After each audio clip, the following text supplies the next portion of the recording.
start this morning first by saying welcome. I think we all feel it has been a long time and quite the journey in getting our program up and running in the state and in revising and reconvening our advisory board. So we're very excited to have you here together with us again today, and especially excited to have a program now that is up and running and actively moving forward. And so the role for this board is going to be exceedingly important in that movement ahead. There has clearly been lots that has happened since we last gathered, and so I think today we'll be spending a significant amount of time really looking at the review of where we've been, the legislative updates, the program progress, and the work that's really underway. Get your thoughts, ideas, input on that, and then most importantly, really speak to and think about the function and the structure and the role of the Medical Cannabis Advisory Board moving forward, because that'll be a critical piece of this work. There is, without doubt, this is, in my mind, a really critical group for this program. I think that the medical cannabis program is really one that warrants and requires public input and process, and really incredibly benefits from the wisdom and advice of experts from various sectors. And that really is you and the way we work together with that. I'm going to stop there and let Jason do the roll call. I realize we did not do that. Let him do the roll call. And then I'm going to ask each of you to do a very brief introduction of yourself. We have several new members. I'm new, and we've not convened for a while, so I'd like to make sure that folks have a moment to introduce themselves, put a name with a face, and to share with us the expertise that you bring to the advisory committee. So Jason, if you can do the roll call, and then we will move on from there. Thank you, Dr. Slim. Dr. Slim, new member. You're obviously here. Dr. Beer, he had notified earlier that he will not be able to attend. Colonel Cahill. Hey, this is Dwayne Bowles. I'm sitting in for Colonel Cahill. I'm the Deputy Superintendent of the State Police. Thank you. Joe Deegan. Yes, I'm here representing the West Virginia Association of Alcoholism and Drug Abuse Counselors, and I'm a person in personal recovery from a substance use disorder. Okay. Our pharmacologist position is currently vacant. Dr. Easton left the state and resigned. Dr. McMillian, new member. Dr. McMillian also pre-notified us that he will not be able to attend. Jesse Forbes. I'm here today. I'm an attorney from Kanawha County. Dr. Malil.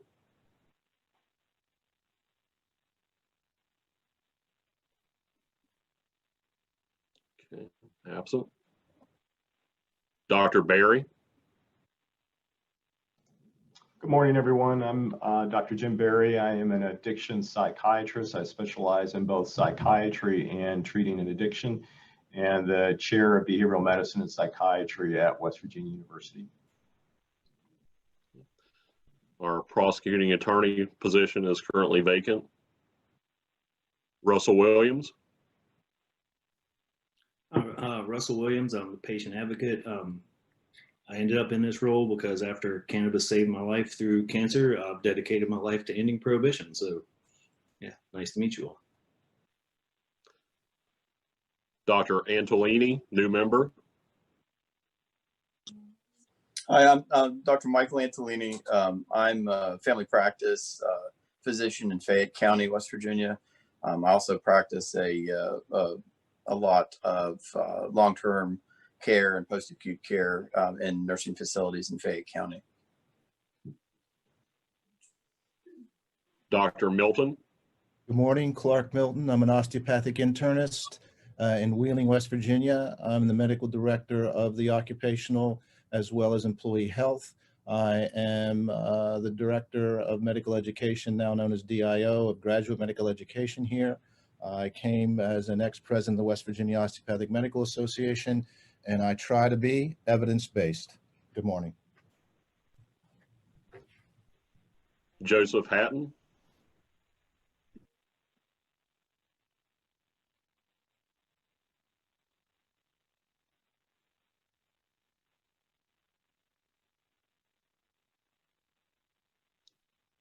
Are you here, Joe?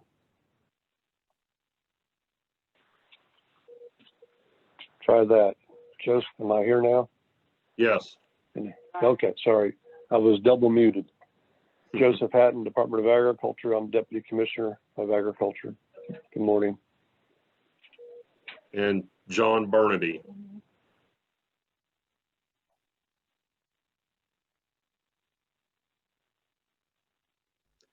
Just a reminder to unmute your mic, Joe, or John. My apologies.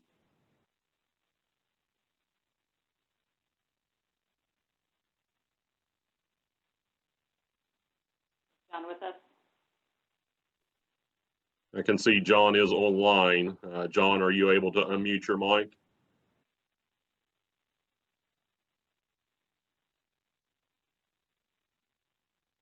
He's here, but he can't get it to unmute.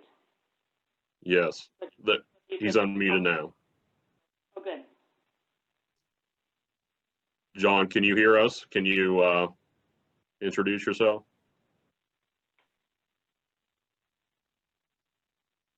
Okay, Dr. Slimp, it looks like we may have some technical difficulties with Mr. Burnaby. We will work with, Jeff, maybe you can work with John to see if we can get that fixed for the meeting, so you can fix that as well. I'd also like to recognize Secretary Bill Crouch, I think, has joined us as well this morning, and to have him, let him introduce himself and say any words of welcome that he might like to share. Thank you, Kathy. I'm Bill Crouch, Secretary of DHHR. Just want to thank everyone for their participation on this. It seems like it's been a long time coming here, a lot of delays and a lot of issues that we had to overcome, but I think we're on track. Jason's done a wonderful job in pushing this thing.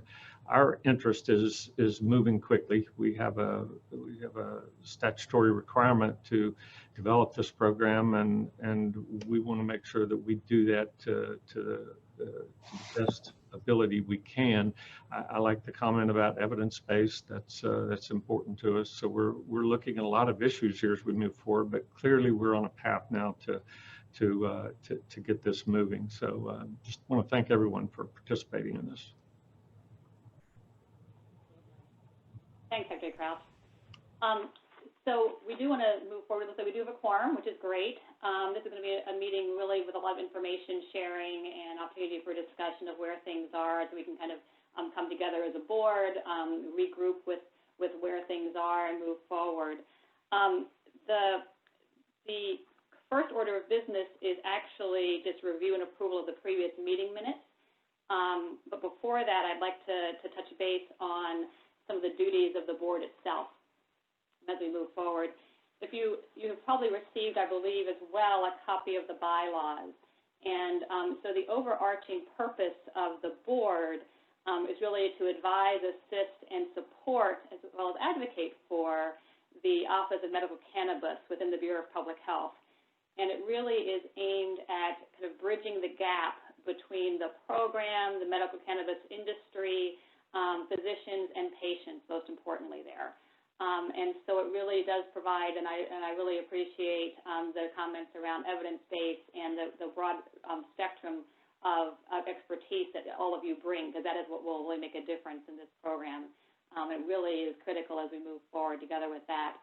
You'll see on the slide here the duties that are set forth by the code, and many of these were established specifically as actions to be taken in the first year or two of the program. Or actually before the program began, even once the initial law passed within the state. And so that was the work of the advisory board up until the report that was issued in 2018. And so those really were specific to analyzing the laws, looking at how other states were doing this work, making sure that there was public input and hearing and receiving and processing written comments, and then developing a report to the legislature and the governor on how to do on some of the wisdom and advice moving forward. These are the areas that the report covered. It was addressing issues related to the type of medical professionals who could issue certifications to patients. There were recommendations around the types of medical conditions which would qualify as serious medical conditions under the Act, what kinds and form of medical cannabis would be permitted, and then the numbers to whether the numbers of growers, processors, or dispensaries. And as you know, that has been an issue that was in flux over the last legislative session or two and has changed significantly since we began the process. The next overarching emphasis, and I think it remains a critical piece of this, is really how to ensure that there's affordable patient access to medical cannabis. How is it readily available and affordable in that process? And then finally, the question that was posed at that point was whether or not to permit medical cannabis to be dispensed in leaf form for vaporization. And that actually did end up being enacted in 2020. So some of these have moved forward over time. The advisory board, just to kind of give you some of the logistics of the board, we do think it's important to have active participation in the expertise that you each bring.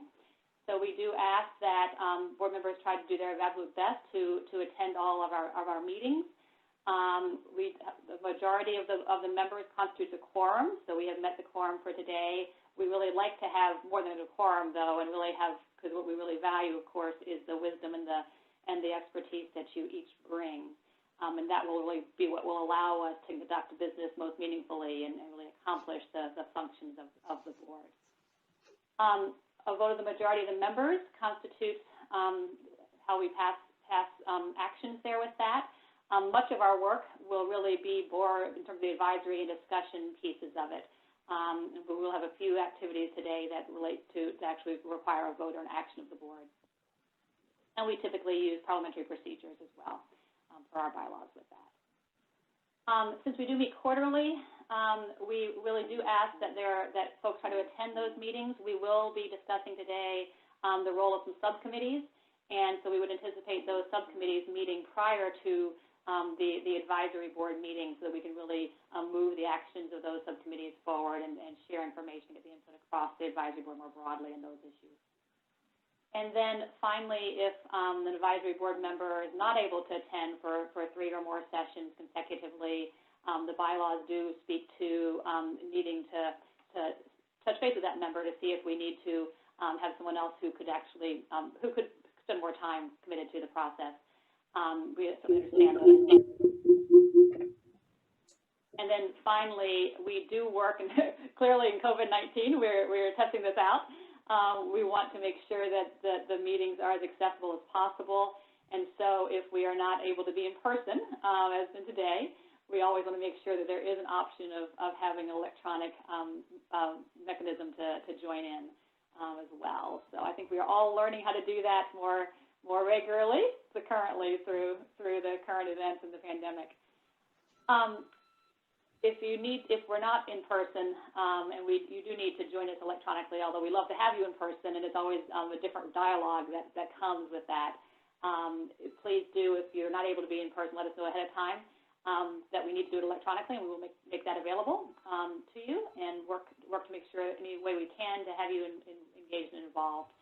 And then the last highlight that they asked I share here was that we do and can appoint subcommittees. So we will be talking about that today and looking at what those might be. We would ask for your active participation in those. I think that's often in most advisory boards where a lot of the work can get done in the process there. Any questions on the role of the board or the processes by which we work? Comments, discussion, questions? Some of you have had more experience with this board than I have. So happy to hear what's worked well and what has been most effective for you in the past. Can I just comment on that? I think I appreciate the idea of looking into additional subcommittees. I know in the past that worked really well when we had to put the report together because we divided into work groups and we were really able to meet more often in a lot more detail and put together presentations for the full board that then were voted on that were extremely helpful. So I like the idea of trying to identify areas for the subcommittees.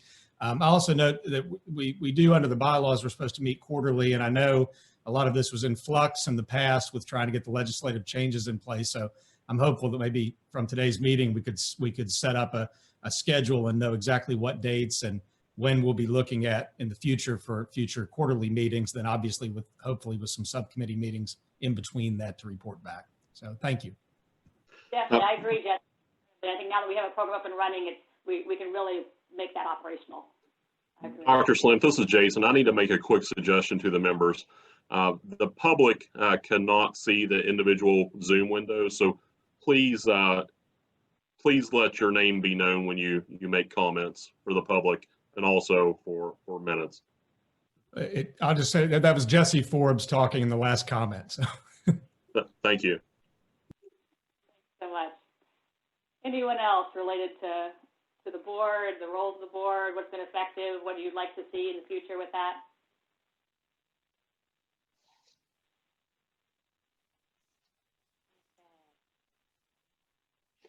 Let's move forward then to a little more around old business here. Dr. Slim, I apologize for interrupting again. A couple quick suggestions. This is Jason. It looks like Mr. Burnaby has switched feeds. Perhaps he could introduce himself at this point. And also, I would suggest skipping back to approval of the previous minutes. You didn't do that. You're correct. Thank you. Hi, this is JJ Burnaby. I'm hoping that you can hear me. I'm the representative for the West Virginia Board of Pharmacy. I'm also a pharmacy owner, and I currently am a retail pharmacist in the state of West Virginia. Thank you, JJ. Appreciate you joining us, and I'm glad you're able to be heard verbally, not just by chat right now. Thank you. So we do need to circle back to approval of the minutes from the last MCAB meeting. You should have those. They were sent out with the agenda, and actually the discussion that we'll have subsequently here really reflects the work that was done in that meeting. So I would draw your attention to the minutes of the last meeting and ask that if there's any corrections or changes to that, and if not, to have a motion to approve the minutes. Move to approve the minutes. This is Jesse Forbes. Is there a second? Clark Milton will second. Thanks, Clark. All in favor? Aye. Opposed? Aye. No, I approved them. Sorry. Gotcha. So minutes are approved. Thanks. Jason, do you want to touch base here on kind of the highlights of that last meeting and the outputs of it? Absolutely, Dr. Slim. Thank you. And just real quick for the public, I'm Jason Frame. I'm the director of the Office of Medical Cannabis within the Bureau of Public Health. So for time's sake, I'm only going to touch on the report recommendations that were adopted by the legislature. The last meeting of the MCAB board focused on the creation of this report to the legislature and the governor. Recommendation 2.1 was recently enacted by the legislature by addition to our rules. That recommendation was to include dry leaf or plant form. And again, that was enacted by rule. Include dry leaf or plant form as an acceptable form of medical cannabis. Recommendation 3.2 was to allow vertical integration of growers, processors, and dispensaries. The original version of the Medical Cannabis Act only allowed a company to be a grower and or a processor, not either or of those and a dispensary. Again, that has changed. Companies now can apply for and hold permits in each of those categories. Recommendation 3.3 was enacted by the legislature. This recommendation was actually to examine the need for a physician or a pharmacist on site at a dispensary during operations. The legislature removed the requirement for a physician or pharmacist to be on site at a dispensary during operating hours. Those were the 3 recommendations enacted by the legislature.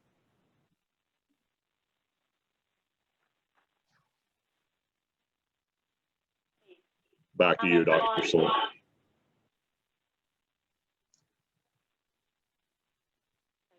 Got updated.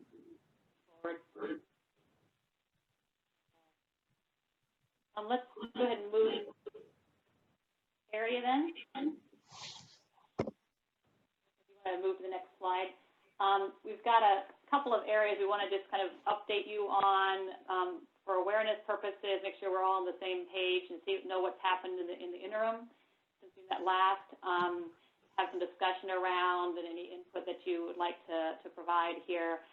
There's 2 areas that we're going to be covering today in that arena. One is the legislative changes. There has been a lot of discussion, debate, and activity over the last couple of years in this arena as the program, not even the program, but the whole mechanism across state government of how to operationalize the medical cannabis legislation has been underway. So we'll discuss updates on legislative changes, and then most excitingly, the development of the Office of Medical Cannabis and the actual arm of this effort that will help move it forward to operation. And lots of work by Jason and the new staff underway to make that occur. There are a couple of areas that we will have for action today. One is we want to talk about the issue of the 30-day supply, and we really need your input. This is an area programmatically that we are really looking for a work group, one of our work groups to address in the next month or two, is what's the 30-day supply that we want to be making available through our dispensaries. So we'll have actions around, or we'll have action towards a work group for that, and then also some recommendations for work groups. I think Jesse brought up the importance of having work groups that are standing, that we can really get some other additional work done. And so we will have to have some discussion and want to kind of formalize what that structure is. Those are the key things for today. I'm going to turn it over to Britt Ludwig, who is General Counsel for the Bureau of Public Health, to give us a legislative update. Thank you, Dr. Slimp. As Dr. Slimp mentioned, I'm presently serving as General Counsel to the Bureau for Public Health. Some of these legislative updates have already been briefly mentioned by Mr. Frame, but we'll go through some of the highlights here. Significant changes were made in 2019 to the Medical Cannabis Act in West Virginia. Most notably, as the slide indicates, the conventional therapeutic interventions, including opiate therapy, to be contraindicated was removed as a requirement for the physician to certify a patient for medical cannabis use. I'm sure many people on the advisory board here can appreciate that. It was an unnecessary hurdle to allow patients to have access to this therapy. In addition, the regional approach to distribute medical cannabis was removed from the Act. That requirement would have had the Bureau in the position of designating, I think it was 3 regions for the state, and distributing growers, processors, and dispensaries amongst those 3 regions. There is some concern that enough dispensaries be located in areas of higher population density so that these therapies are available to the right number of patients.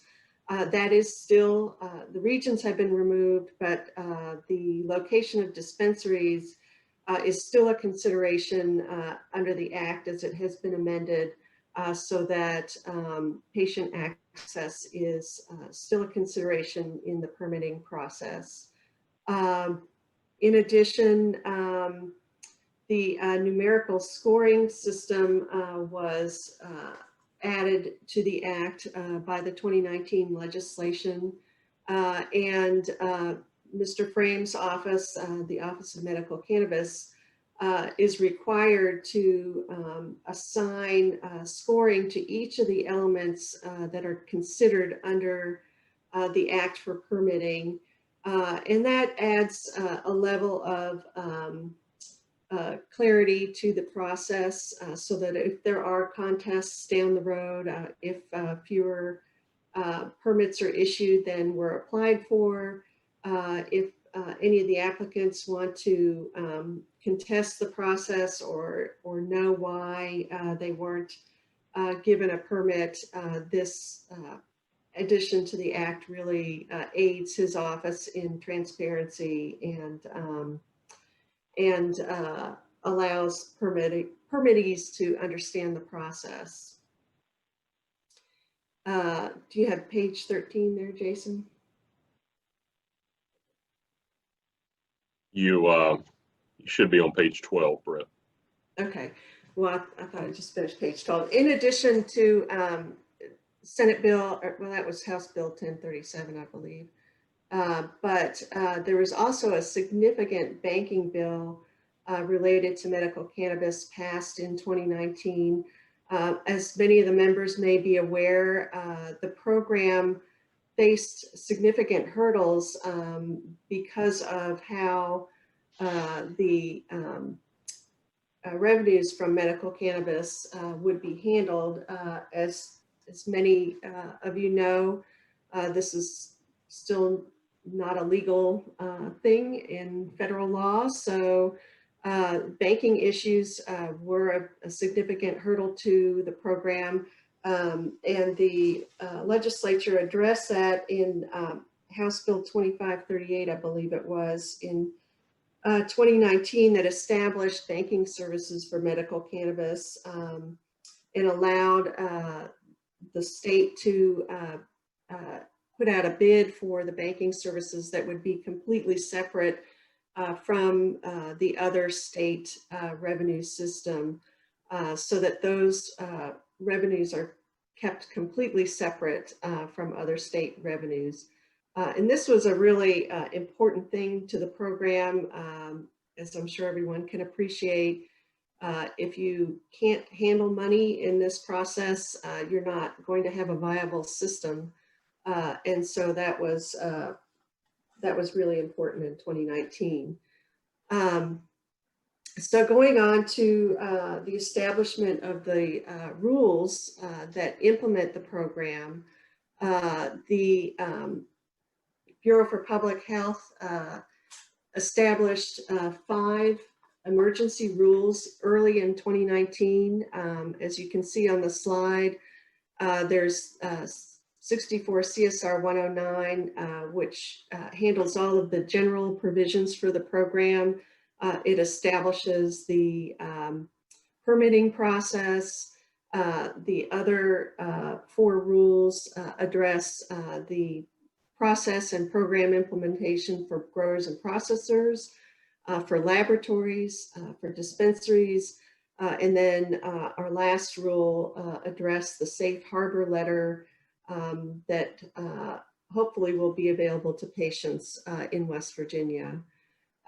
Initially, they were filed as emergency rules so that the program could get started and we could give notice to industry participants regarding the procedures that would be upcoming.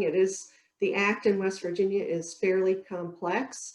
And so the more notice we could give to industry, the better prepared they would be to establish their businesses in West Virginia. Throughout 2019, there were several rulemaking efforts. As I mentioned, the rules were put out as emergency rules initially as part of the legislative rulemaking process. The agency took public comments and made responses to those public comments, and then made some adjustments to the rule and filed those rules as agency approved rules in July. And then following the effective date of the legislation that passed in 2019, amendments were filed to those rules in September. The rules went through the legislative rulemaking and review process, which began in the summer of 2019 and concluded with the passage of the rules bill by the legislature in March of 2020.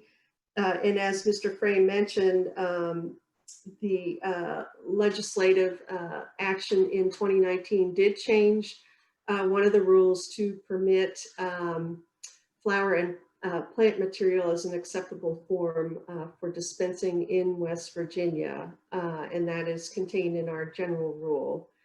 And so there was significant legislation that made its way through the process in the 2020 session. Ultimately, it did not pass. That was Senate Bill 742. It was would have implemented some very complex changes to the act. It did not pass, but the Bureau expects to see legislation again in 2021. So that's basically the legislative updates in a nutshell, and I'll pass it back to Mr. Frey. Britt, would you like me to go back to the second slide on SB 1037? I'm sorry, on well, sure, thank you. So I guess I missed a few things. Senate Bill 1037 also allowed vertical integration. That was really important to the industry. That was not permitted in the initial legislation. As Mr. Frame mentioned in his synopsis of the minutes, as this body recommended to the legislature, the bill took out the requirement that a physician or pharmacist be on site at a dispensary. That would have presented a really difficult hurdle for many dispensaries and would have increased the costs, I believe, of medical cannabis in West Virginia. So they took that out. And there were some other minor changes. The tax structure was changed. Interestingly, the point of taxation was shifted in this legislation from growers and processors to the dispensary point of sale. So that's basically it. Sorry, I missed that last slide. Okay, thank you, Brett. So now I want to actually let's open up for any discussion around the legislative update arena of things. Questions around what's happened. Many of you have been involved in that process. I've followed it closely, I'm sure. I open it up for any discussion there.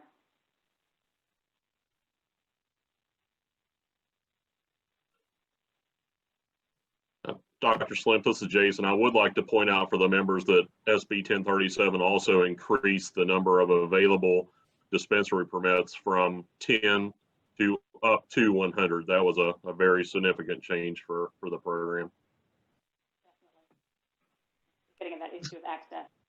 Absolutely. This is Joe Deegan. I had a question that somebody wanted me to ask about whether hospitals or departments of hospitals could legally become dispensers. Is language about that contained in the 64 CSR 112, or is there any answer to that question that I have? Thank you. So Dr. Slimp, this is Jason. I believe I can at least partially address that. Mr. Deegan, we have had significant interest from both hospitals and universities participating in the research side of our program, and that's specifically addressed in the Medical Cannabis Act. Under that, we would permit those groups to conduct research, and that could be on the growing, processing, or dispensing into patients. And again, multiple universities within the state have reached out to us about participating in that research program. However, at this time, we are heavily focused on making these products available to the larger patient group as soon as possible. But definitely the research component is something we're looking at. Jason, is there anything that would preclude a hospital or a hospital system to apply as a dispensary? No, Dr. Slimp, I do not believe that there is. This is Clark Milton. One of the challenges from a hospital standpoint, if a patient is admitted and being treated with cannabis, once they're in the hospital, how do you maintain that? How do you dispense that? What happens in that situation? And I think that's a question that'll probably have to be answered in the future. Just following up on that, I mean, I can envision a lot of hospitals and the medical professionals being concerned about their DEA certification if there's anything close to where they're prescribing and they're admitted into the hospital. So that may be something that ultimately we would want to look at some, but internally in the hospitals, I think that they're going to have to make a decision of whether they would want to apply as a dispensary. But I agree with Jason. I don't think there's anything specifically in the law that prohibits them from doing that, at least is in the state law, but they could run into some issues with federal law. This is Jason. I believe those comments were correct. Perhaps as an internal decision for those groups. There certainly are handling requirements and security requirements within the Medical Cannabis Act, but as far as the actual way the products would be handled within those institutions may be an internal decision. Are there other areas that you're hearing coming up, or think we would need to be thinking about how to address it?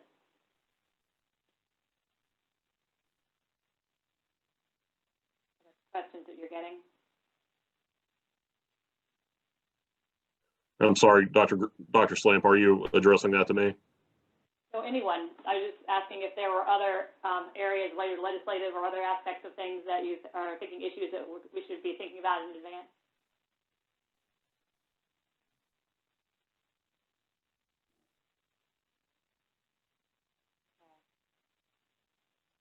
There's not other legislative issues or things to kind of catch up on or to update with. Let's say we move ahead to the program implementation.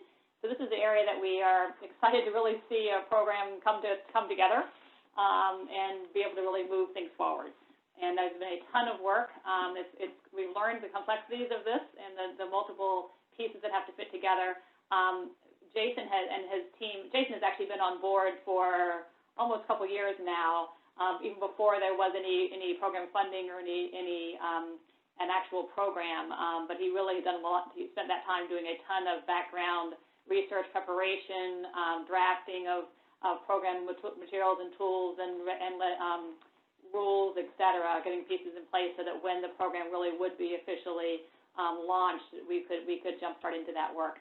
So I have to put my hats off to him and the work that he has done with that. It has been complex and challenging, and I think Jason can begin to speak. He'll touch base a little bit on what the issues are that he has been working on actively. And where things currently stand. Lots of progress made and lots of work still to go. So Jason, do you want to launch into that piece of updates? Yes, Dr. Slim, thank you very much. I also want to take a minute to thank the various groups that have been involved. As you mentioned, the Medical Cannabis Act is complex and it's taken a complex strategy to implement. I want to thank Secretary Crouch for his support, the Governor's Office, the Secretary of State, Workforce West Virginia, West Virginia Tax Department, all those folks and many others have worked very hard to make this happen and provided a ton of documentation that's needed and called for within the Act for for these industry applicants. So again, thank you to all those folks, and especially my staff for the hard work they've done to get this implemented as quickly as possible. So I put together a high-level overview of what has occurred in the past with office medical cannabis and where we're going in the future. So just to touch on each topic, and we'll have some time for questions at the end. So OMC received dedicated funding from the legislature in July 2019. Right after that, the West Virginia Treasurer's Office worked very hard to operationalize a home for the Medical Cannabis Fund through an RFP process. That the winner of that RFP process was Element Federal Credit Union. They will house the fees and taxes associated with the program. Once we received that dedicated funding in July, like I mentioned earlier, we immediately started hiring staff.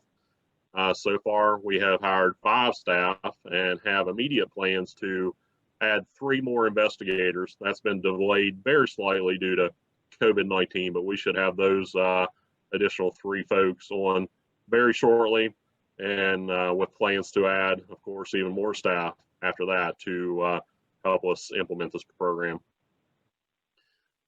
Folks in the industry, physicians that we recently started registering, have worked through our vendor Complia to use our web-based registration program.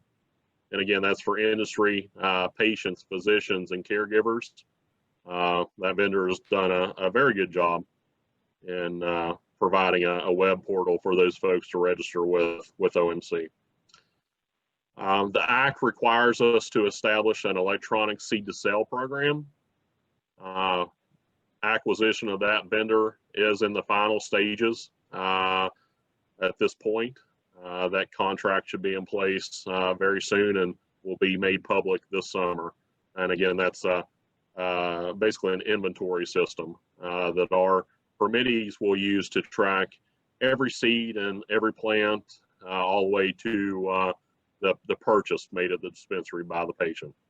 That OMC's primary mission, or one of our primary missions, is to help prevent diversion of these products. We only want medical cannabis products going to registered patients. So that system will be very, very important. And again, will be in place soon.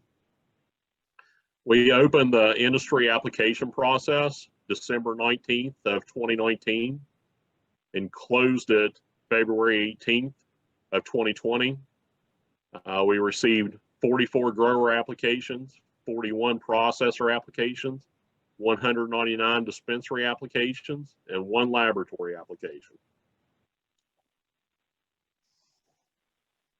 Since that time, we have been working to evaluate the completeness of those applications. That's been an extensive process. Some of these applications are hundreds of pages long and are quite complex. The Act did call for us to allow applicants to have a 30-day correction period after that initial completeness evaluation. That correction period is complete for growers and processors and will soon be complete for dispensaries. We plan to start scoring grower applications first, and that will happen immediately. Actually, next week, we'll start scoring. Processors will follow that, and finally, dispensaries. Of course, that's also the order that they need to physically be built out. So that's also how we're scoring them. DHHR's Office of Laboratory Services is in the process of purchasing equipment and establishing in-house testing procedures. So they will also have the ability to test these products in-house beyond the commercial lab aspect that will be in place. OMC has developed a patient ID card at this point, and you see an example, a generic example of that below. This will be issued electronically to each patient. They can either use it on their smartphone or print it and bring it to a dispensary. So this is a graphic, again, high level of implementation of the implementation timeline for the medical cannabis program. As you can see in the middle of the page there, the industry has 6 months by code to be built out after we issue permits. So again, the permitting process will start this summer. They'll have 6 months to build out. Once they're deemed operational, following an inspection by the Office of Medical Cannabis, facilities can have cannabis products on site, meaning the growers can have their first seeds or cuttings on site and start the production of those plants. And then it will follow the production chain from there on to processors and finally dispensaries for access by patients. We anticipate the first medical cannabis products being available to patients late spring 2021. Again, we have to have time for the industry to build out after we finish scoring industry applications. Our program sorry, let me stop there. And do we have any questions about the progress of OMC so far? Can I ask? Oh, sorry. No, go ahead. I was just going to ask, with respect to the doctors registering, where are we with that? Do we have registrations for the doctors to do the certifications, and how many have registered at this point, if any? Yes, and just real quick, who's the question coming from? I'm sorry, that is Jesse Forbes. Okay, thank you, Mr. Forbes. Yes, we opened the physician registry approximately a week ago. Unfortunately, I don't have the exact date in front of me, but we do have registered physicians right now. We've approved 10 so far. We do have more in the queue for approval. As part of that registration process, the physicians have to complete a 4-hour continuing medical education course. And then, as I mentioned earlier, they'll register through our online portal by Complia. Once they register, we at the Office of Medical Cannabis can approve them. But we do have 10 approved at this point, with more to come shortly. Once we get closer to issuing patient cards, we'll make those doctors public on our website, and it may make them public well in advance of that, so patients can establish a relationship with those physicians. But the patients will have to visit those specific physicians in order to become certified as having an applicable serious medical condition. Can I follow up on that with do you have an anticipated date, and it's Jesse Forbes again, an anticipated date for when the patients would be able to know who those doctors are so that they could start that relationship? Because I could envision that it may take a little time to get in and see and be evaluated to get the certification going. And it seems like that might be a step that could somewhat easily be in a position where we can help speed that up. Sure, you're absolutely right. We will make that public well in advance. And let me touch on another issue that's related. The Medical Cannabis Act allows us to establish reciprocity agreements with other states. It is specifically limited to terminally ill cancer patients, but we are in active talks with other states regarding those reciprocity agreements. We hope those negotiations are successful, in which case, again, that small slice of our patient population will be able to obtain their cards. Along with that, of course, they will need to visit a physician. So that's another factor we'll have to consider when deciding to make that physician list public. And again, we may do that sooner rather than later. Again, we've only had the physician registry open for about a week, so we'd like to at least get through that initial rush of registrations before we put that public list out there. But I would say it'll happen sooner rather than later. Clark Milton, I have a question, and this may show that I didn't do my homework. Of those 4-hour educational requirements for the physicians, do they have to be approved by your office?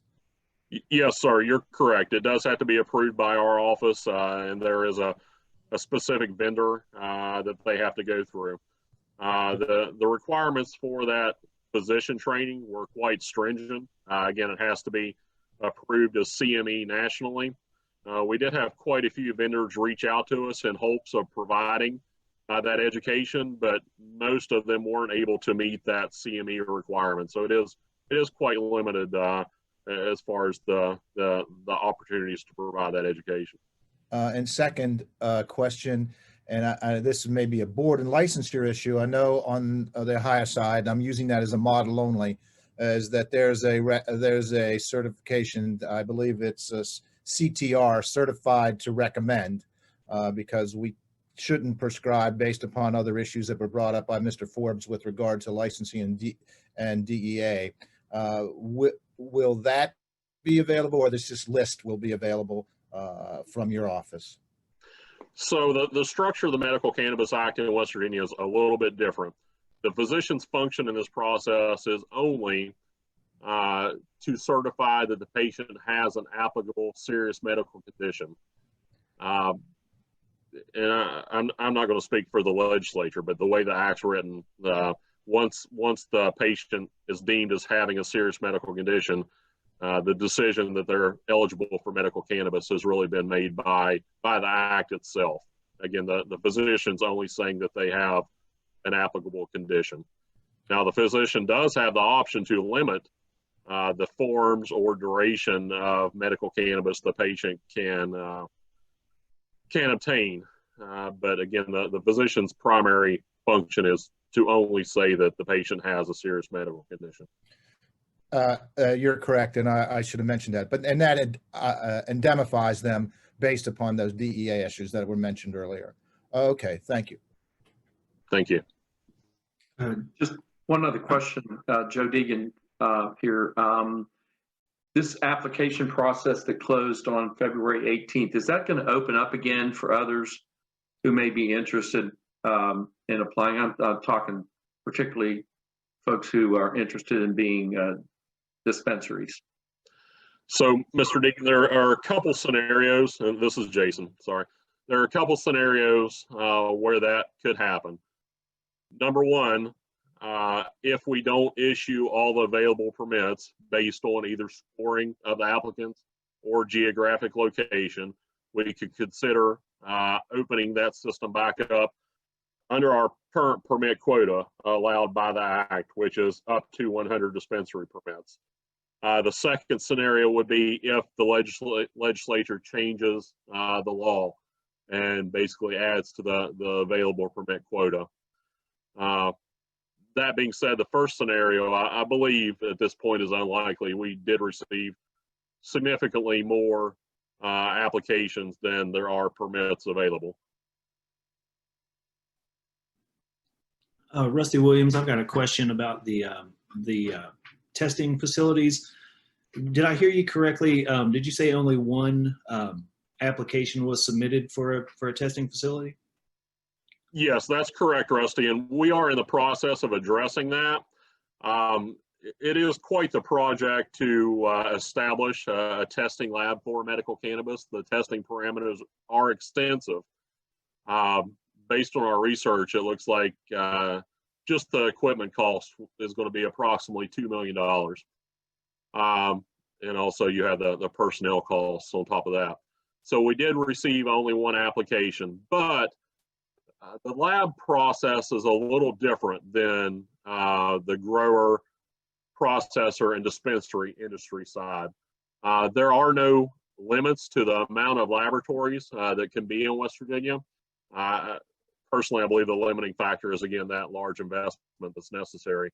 But because we did receive only one lab application, we are in the process of opening those application opportunities back up.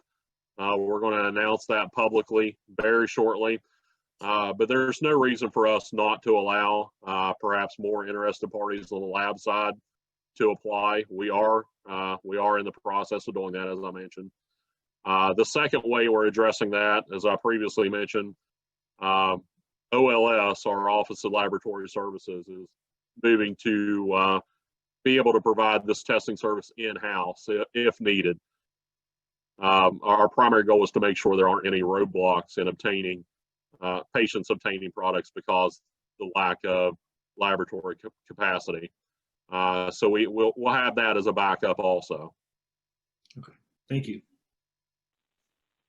Yeah, our hope, I think, had been that the Office of Lab Services really was able to be the QI laboratory for the other laboratories. So if there was a question and they could do that oversight of the laboratories as a program, et cetera, with the ability to provide that quality improvement or quality control kind of testing, if there's ever a question with things as well. But we feel like it's important to have the capacity to do the service if we need to. Just to make sure You're correct, Dr. Slimp. This is Jason. The original intent and the intent still is for them to be that QI process to make sure products are safe for patients. But you know, in a worst case scenario, they could provide testing for the products. The products can't move to market without having the full testing suite as required by law. But we hope once we get the lab application process open back up that we may receive more applicants, and several companies have expressed interest in applying to be a laboratory.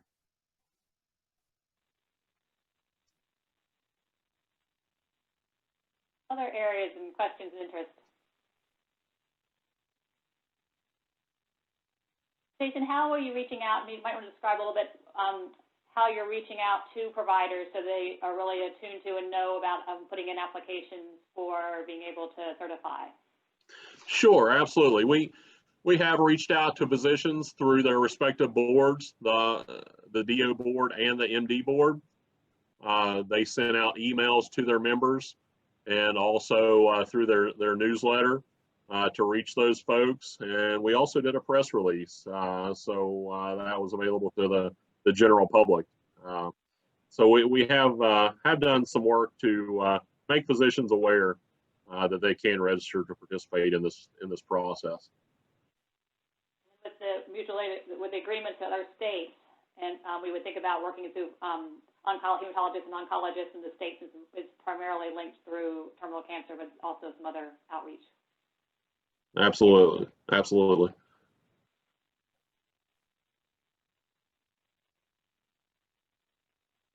Other questions on program implementation? Hi, this is JJ Burnaby. I just wanted to ask a general question about the banking issue in the state. If we could maybe get a little update on that. Yep. This is Jason. I can address that, and I want to be careful not to speak for the West Virginia Treasurer's Office, but they have done an excellent job addressing that issue, starting with the RFP process. They did have several applicants to provide those services. As I mentioned earlier, the winning applicant to provide financial services and house the Medical Cannabis Fund was Element Federal Credit Union. That account has been established, and we deposited all the fees associated with the application process into that account, so it's working well.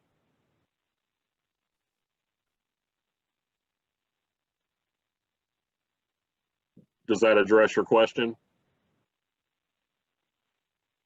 Yes, I just knew that there was initially a concern with money and checks in a bank as far as state versus federal rules. And it sounds like by enclosing the bank within the state, I guess we've kind of remedied that. Correct. And again, that process has been working well. As Britt mentioned earlier, the legislature did make a change to the law to allow credit unions to participate in that process. And once that change was made, things progressed fairly quickly to bring Element on board as a vendor, and again to house that medical cannabis fund.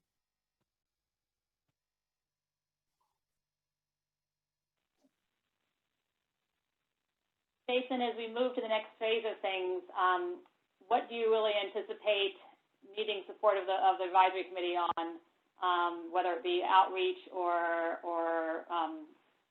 ideas around recruitment or other areas? Clearly, Sure. obviously, the next about, but in terms of 30-day limits, was there anything else that you anticipate would be relatively beneficial? Sure, Dr. Slimp. I think the advisory board can provide a good perspective that different segments of industry may view the Medical Cannabis Act and the program as. We have physicians on the board, pharmacists, lawyers, there's a patient advocate. And I think those folks could provide OMC, again, a perspective that we may not have ready access to otherwise. I think their opinion throughout this process is going to be very valuable.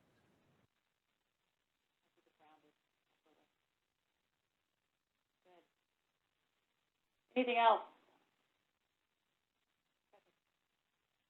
Well, this is the next area is really one key area that you wanted to kind of tee up with the group to be thinking about, so that we could get some recommendations from them on the. Sure, absolutely. I'm going to move to the next slide. This is an area that we've identified for the board's consideration. There has to be a 30-day supply limit set for products the patients can obtain at dispensaries. Plant material, I'm not going to say it's easy, but it's fairly straightforward. Most states limit the sales of plant material to 4 to 6 ounces per patient per month. We have a lot of good examples with that. It seems to work well in other states. The concentrates are a little more complicated, though, due to the vast differences in THC content and the methods of administration of these concentrates. We think board input would be very valuable in establishing those limits. OMC would like to limit those purchases by total milligrams of THC purchased per 30 days. But again, establishing what that limit should be for concentrates is a very complicated subject, and we would certainly value the board's input on making that decision. Something else very related that we could consider, that's not mandated by the code, but I think it's worth considering, is perhaps limiting the percentage of THC in these products. That is an option, and I think it's worth discussion. That may go a long way towards negating some of the concerns that people may have about these products if we limit them to a certain percentage of THC. We'll address this later on in the meeting, but OMC suggests that a work group be formed to address this question. Do we have any perhaps questions from the members surrounding this topic? Not a question as much as a comment, Jesse Forbes again. So it seems to me, I mean, I think it makes a lot of sense to put this into a work group, but hopefully we could look at what other states have done in these areas, because, you know, we don't need to be inventing the wheel here with as many states as already enacted medical cannabis laws and already have programs up and running. Hopefully we could find some that we like from that in this process and you know, borrow the good parts and put something together relatively quickly. But I think it does make sense that there needs to be some kind of limits to make sure that this stays honest to what it's supposed to be. Thank you, Mr. Forbes. And OMC has been doing that research on other states and their limits in preparation for this decision. And we'd be happy to share that with the board and also, of course, the work group that may be formed to address this.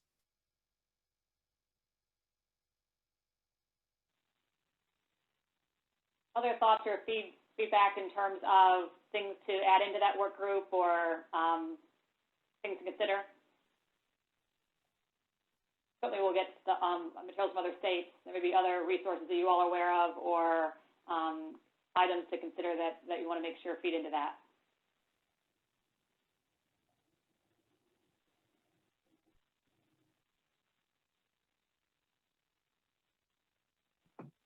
be very helpful to have board input on that piece of it, I believe. Well, this is Joe Deegan. Yeah, I definitely think we need a work group looking at the percentage of THC in the products, because I think that's going to be a hot button point that that we're going to run into, just with the public, and then with feedback from all parts, just basically limiting the amount of THC in the products. So I agree with that. We need a work group on that. Are we going to get a chance also to make recommendations for other work groups, Jason? Yeah, actually, structure of work groups. I'd love to have other comments about topics that we'd like to put into work groups. We can get to that in a moment, actually. Absolutely. Thank you. Thank you.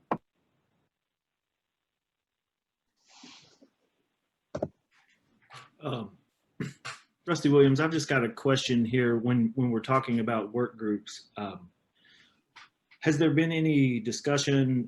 We are one of the most economically depressed states in the country. Has there been any discussion about adding the charge as to whether or not to look at allowing patients to grow limited amounts for their own personal use?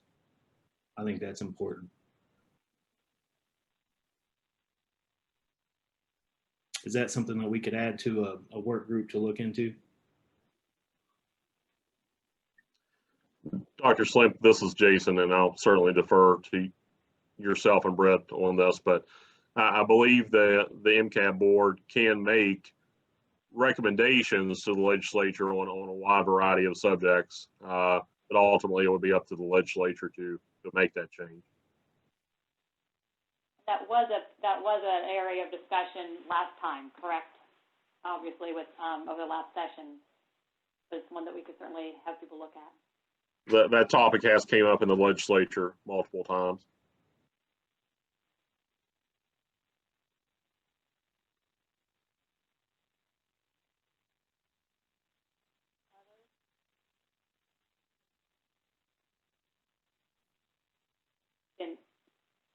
Why don't we go ahead and move to discussing about work groups, actually.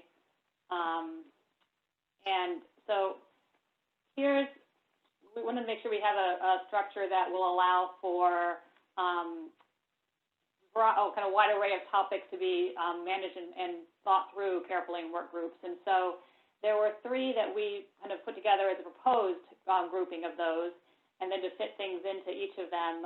So I wanted to propose these 3, get your thoughts on them, and then maybe we can touch base about the kinds of topics that might fit into some of these. So the 3 that we had come up with, we're thinking, 1, we're starting a new program. We're learning about how this works in the state. We want to make sure we've got good understanding of patient experience and effectiveness and a whole host of things. So one area was around research and data. And we might think about folks thinking in advance as we move forward to make sure that we really have a good QI system and process in place, feedback, understanding of issues, and also advancing the research agenda that's listed under the Act. The second area was the health and medical. And so that would be, for instance, potentially probably where we would put the 30-day supply question, potentially some other arenas, obviously. And then the third proposal topic was kind of a broader policy and program support, so that if there were program topics or policy measures that we wanted to get input on or help shape in the interim between meetings, et cetera, that would be an opportunity to do that for the program. I'll just put those out there and get feedback or thoughts about that proposed structure or other modifications thereof, and what you might think about fitting into each of those.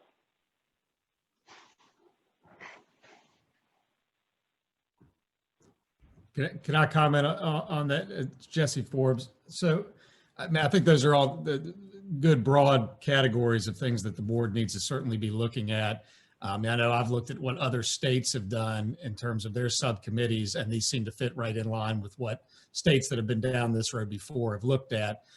One area that, and I wonder where it would fit in this, and in my mind, probably in the policy and program area, but I'd like to hear what everybody else thinks. The last time we split up to do the report, the work group that I chaired, one of the things we looked at was patient affordability and patient access. And I think that's still really, really important to keep that sort of paramount. And it dovetails into the ability for the businesses that want to be in these areas and in these arenas, being able to have what they need in place to get this product out in a way where, as I think Rusty said a minute ago, I mean, we're one of the poorest states in the union, unfortunately, just from a socioeconomic standpoint.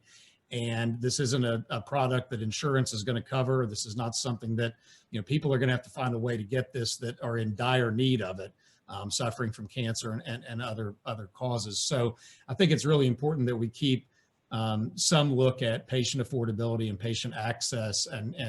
I just wonder if the department has any ideas of where that would fit in these categories. In my mind, probably under the policy and program support area, but I'd be interested to see what everybody else thinks. Certainly fit there. Other thoughts with that one, or?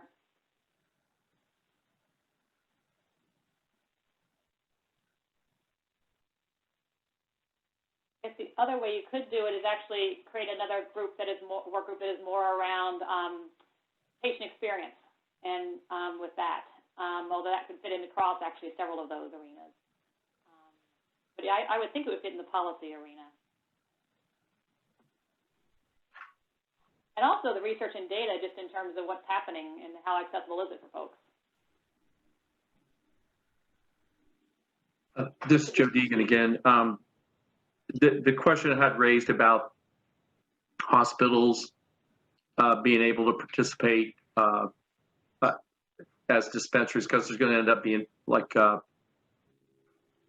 patients end up being in the hospital that would have, and then have access while they're in the hospital. If that could be a part of the subcommittee, looking into that, I don't know how we would approach that, but, seeing whether or not hospitals or other types of individuals that we haven't really looked at could be a part of the dispensary process, or even any of the other areas, processing and growing. But I'm focused more on the dispensary piece because of the questions I've received from individuals in the community. So I'm asking whether or not that could be also a part of the discussion of our subcommittees. Sure. Where do you think it fits best, Joe? Is that in health and medical or somewhere else? I would think under policy, and that to me is like a policy issue. Be good to have some legal, some folks that have some legal advice as far as input, or at least give some direction.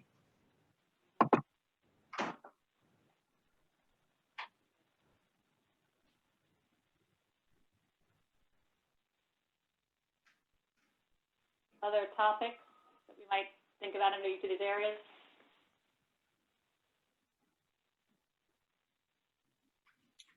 Yeah, Rusty Williams.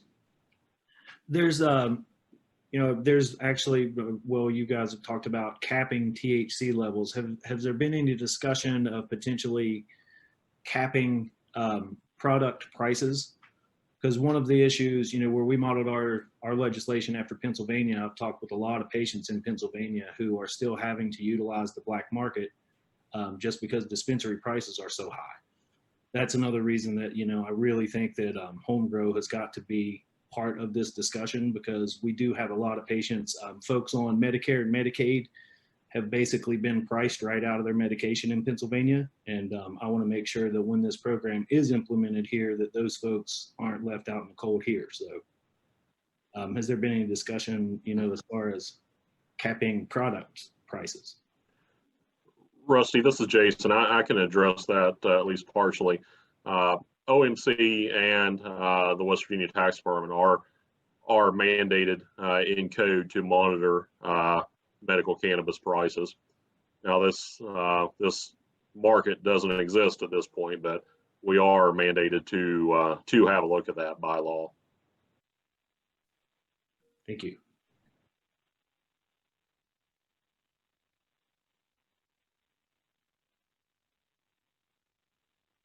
You know, you all are raising issues that also makes me wonder, have you begin a new program, you want to make sure you have, you're capturing information that's occurring and you understand how the market's working or how the experience is. And I wonder if people can think about, and maybe this is some work yet to go, but I kind of plant the seed, what are the things that we want to look at now and as we implement this program to look at and see and understand impact, quality, experience, effectiveness.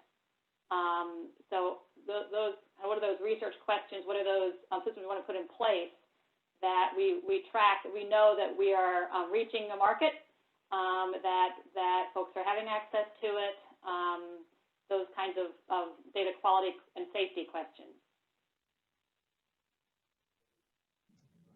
It'd be good to have a group kind of those. Maybe that's what it does, is like kind of begins to say what are those questions we want to make sure both programmatically that we're able to capture, and then also the larger research questions that we can pass on to and work with universities. This is Jim Berry. I'd say a couple of things come to mind as far as important questions, specifically regarding monitoring psychiatric admissions or psychiatric sequela related to cannabis, and also rates of cannabis use disorder as availability becomes more prominent. Rates of suicide, et cetera. So just general psychiatric and addiction issues that are going to be really important to follow.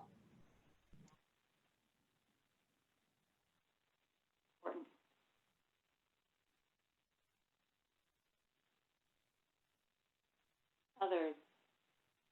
This is Joe Deegan again. I agree with Dr. Berry. I think those things really do need to be studied and tracked throughout this whole process. Thank you. Yeah, I think those are many benefits and also things to make sure we don't have complications from.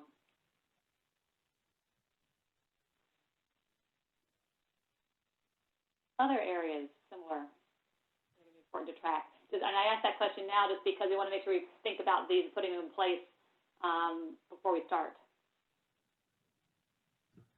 Well, maybe one area would be, we did early on, we reached out to the doctors that had patients that qualified to get their input in a survey.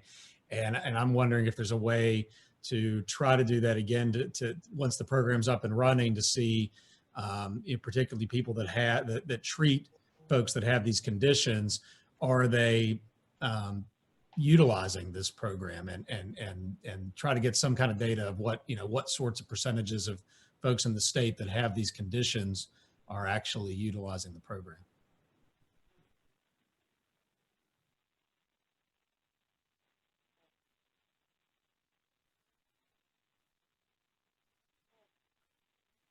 We'll also want to make sure we do things in understanding patient access too, and is the geographic distribution correct, et cetera.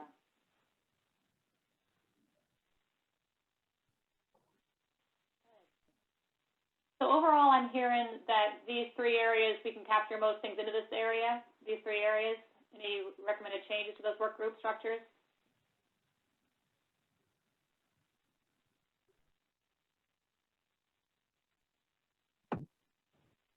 Joe Deegan, I agree with you, Dr. Schlemp. I think those three areas could cover pretty much everything that we're talking about, at least. And Jason, you've probably got programmatic issues that under the policy and program support one, you could also just reach out to if there were need for questions otherwise, just as you move forward, so we don't slow anything down. Yes, absolutely. As I mentioned earlier, we very much welcome input from these work groups and the larger board overall. So I think, Britt, we would need to formally adopt the three work groups. Is that correct? Yes. Okay, so do I hear a motion to create a structure of three standing work groups? I'll make the motion. that Dr. Berry? Yep. Sorry. Made the motion. Is there a I'll second? second. Joe Deegan. Thanks, Joe. All in favor? Aye. Aye. All right, everybody, you got to vote. Any opposed? All right, so moved, so passed. That's passed. And then we need to think about populating the work groups. So if you could think about which work group you'd like to take part in, that'd be very helpful. And maybe you could send a first, second, or third choice priority to Jason. Does that work, Jason? Dr. Slimp, if you're agreeable, OMC will facilitate that process and by email and see which members would like to participate in which work group. And we'll of course keep you informed during that establishment process.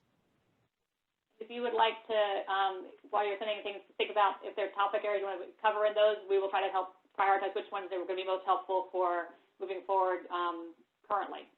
Our goal really right now is to get a program up and running and active, so we've got product out there.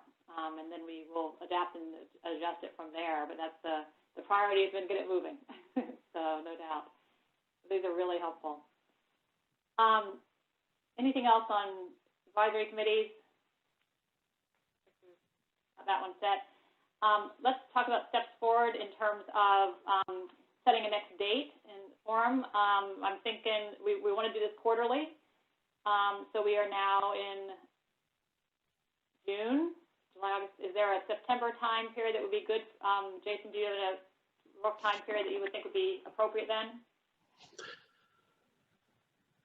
So if we stick with the quarterly time frame, again, just mid-September would be fine from an OMC perspective, unless any members have a commitment already scheduled during that time.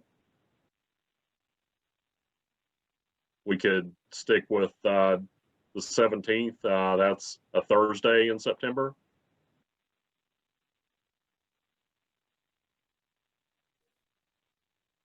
We want to go ahead and just kind of book out whatever it's the third Thursday every quarter for a while. Yes, we can certainly do that unless they happen to fall on a holiday. But again, we can facilitate developing that schedule and send it out to the group. Are folks good with quarterly, given that we can have work group work in between? Gives work groups time to do some of the background piece. Dr. Slimp, this is Jason. I would like to ask perhaps for member input on whether this time of the day works for them, or perhaps they would rather have it moved to an evening. We would like to do whatever's most helpful to the members.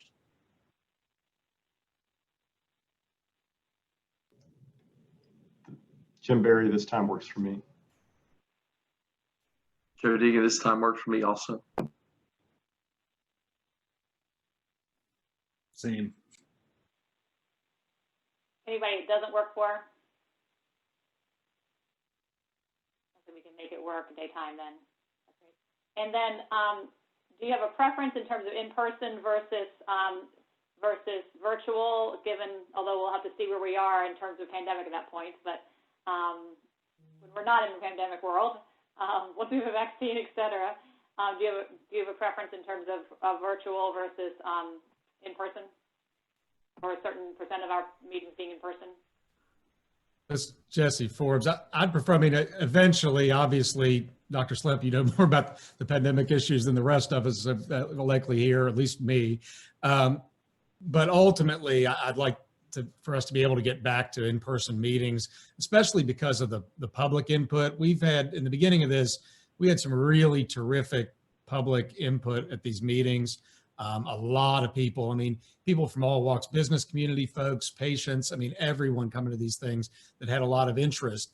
And I think it makes it a lot easier to have their voices heard. I'd also suggest if we get to that, I know we did this previously when we did the meeting in Morgantown, but if there's a way eventually to get to where we can do in person and do those in different areas of the state regionally to let people's input come in, and then maybe perhaps keep a virtual option, obviously for folks that are concerned, or if there's a flare up in the numbers and we've got to go back to something related to COVID. But I at least my 2 cents would be that we try to get this to in person. Obviously maybe not, September may not be the time frame to do that, but at some point we get this back to an in-person meetings. Yeah, I would have the same goal. I think it's a whole different dynamic and ability to really listen to folks and hear and interact with it. Yeah. I wish we all had crystal balls. Yeah, Joe Deegan, I agree with Jesse. I think that I think the public, is really going to want to be able to participate live if that's possible. Especially as it moves forward and it is getting up and running and things. I think that's really helpful. Good. And I do like the idea of regionally if we can do that for that purpose. All right. In terms of topics for discussion for next time, I'm assuming that we would have report out to the work groups and activities that they would be working on the interim. Other particular high-level topics you want to make sure we capture next time. That agenda. This is Jesse Forbes. I just want to make sure for the next meeting we get an update on where the progress is with actually rolling out and awarding the bids. And just to follow up on that, I know, Jason, you said that that process you expected to go into the fall. Is there a timeline for when that would end and when you expect to actually have the bids awarded and to where we can get this rolling out? Because I know it was mentioned that spring 2021 now is what we're looking at. I know that it's been a long time coming trying to get this program actually out to the public, and obviously prior meetings have advocated as quick as we possibly can, and I understand that you guys are doing what you have to do to get there. But is there a time frame for when that process would end, and can we make sure that's on the agenda next time to get an update on that? Sure, absolutely, Mr. Forbes. We anticipate permit awards ending late summer, early fall for dispensaries. But again, the scoring process, at least in our state, hasn't been done before. We're going to start with growers and go from there, but it's difficult at this time for me to give a good estimate of how long that process. Once we go through the grower permits, we'll have a lot better idea. But at this point, it's just difficult to judge. The first one would be those growers and permits. But we should definitely we'll have an update on the status of that and the experience going through it by that point. Other topics, I'll make sure other programmatic updates, of course, but.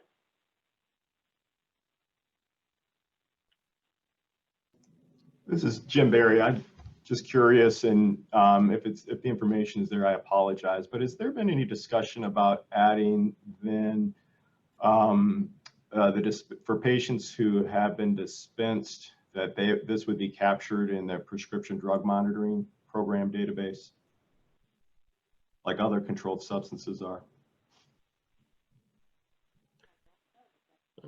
Dr. Barry, this is Jason. I believe that's a conversation we would have to have with the Board of Pharmacy to get their input. And I just wonder if it falls back to the issue of whether, we have to be cautious to make sure that this isn't in any way construed to be prescribed by someone, because otherwise you run into serious federal issues for the doctors that certify. So, I mean, that's something I think maybe we could try to, maybe one of the work groups could look at whether that's something that makes sense to do, and maybe get some input from the pharmacists and obviously the doctors.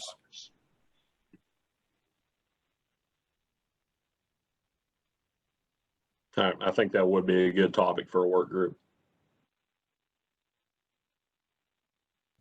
Thank you. Well, I don't know, WV HIN or other spots that's part of the record. People understand and know what folks are on. I don't know. Any questions? Dr. Slimp, this is Jason. If I could add one more topic for consideration. One of the primary charges of the Medical Cannabis Board is to consider new forms of medical cannabis or new serious medical conditions.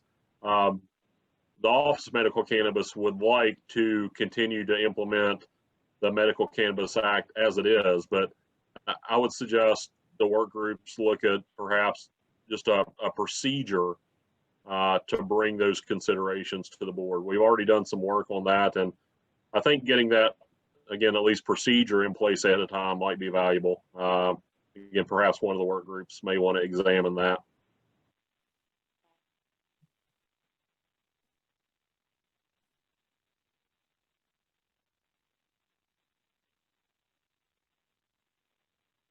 All right. Anything else?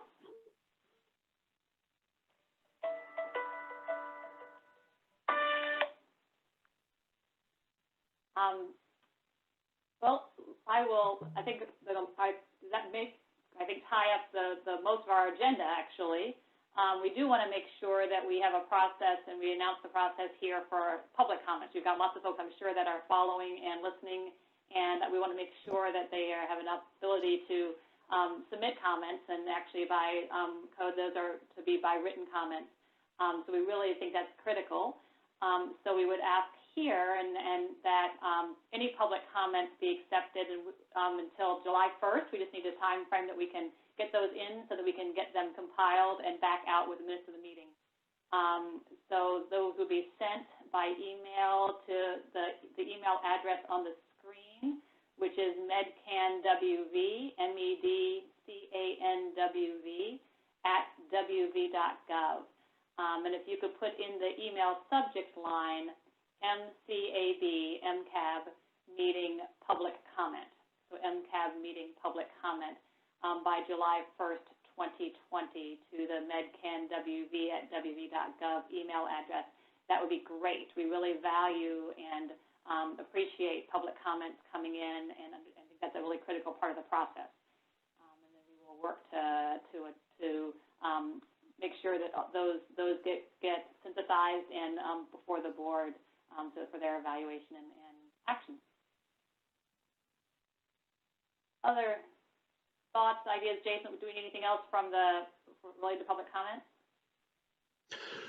No, again, if the public could just please put that email subject line in.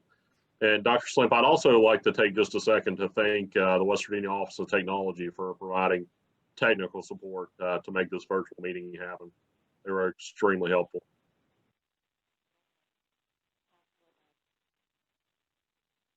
Anything further before we close out today? Jason, are you going to forward the public comments on to the board members so we can get those? I mean, is that the process for that? Yes, I would like to route them through one of the established subcommittees, but yes, the intention is to ultimately give those public comments to the board itself.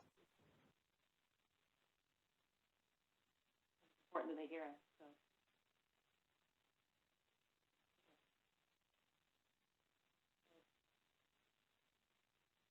Plus, there's not any other questions or thoughts related to any of that?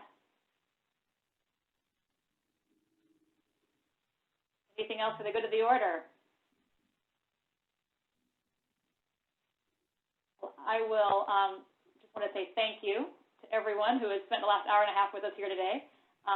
We're really excited to have the group reconvene and active, and to establish a work group structure that we will be able to do a lot of the work of the board and the work that will really, I think, continue to advance the program, and with the goal of getting safe and affordable product to individuals around the state that can benefit from it as quickly as possible, and to do that in a effective manner with that. So we really appreciate the input, and to know that you all and your work and your expertise will be critical to making that happen. And look forward to working with each of the work groups in the next few months, and then to reconvening in September. And thank you for being here, and we look forward to ongoing collaboration together.